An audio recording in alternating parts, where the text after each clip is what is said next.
के किसी काम आ जाए। अखिलेश भैया जिंदाबाद जिंदाबाद जिंदाबाद। विकास के इरादा बा, होई पक्का वादा बा, होई पक्का वादा बा। विकास के इरादा बा, होई पक्का वादा बा।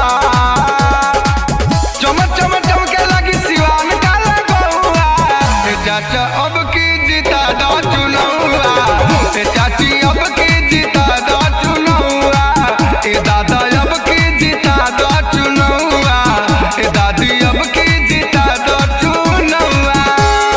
सबके देखली पारा पारी, सबकी देखली पारा पारी, मंजिल उन्हीं को मिलती है जिनके इरादों में जान होता है, मंजिल उन्हीं को मिलती है जिनके इरादों में जान होता है। पंख से कुछ नहीं होता यारो, हौसलों से उड़ान होता है, हौसलों से उड़ान होता है। सबके मौका दे दो एक बार, सबका सपना करब हम साकार, सबके मौका दे दो एक बार, सबका सपना करब हम साकार।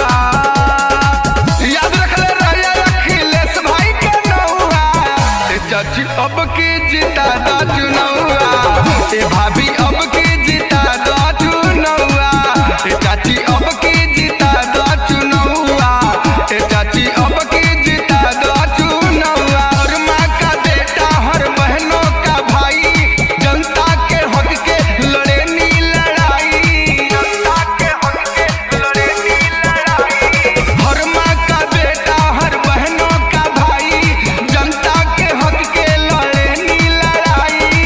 मांगे आशीष छुके सबको पौआ, चाची अब की जीता दा चुनौआ, चाची अब की जीता दा चुनौआ।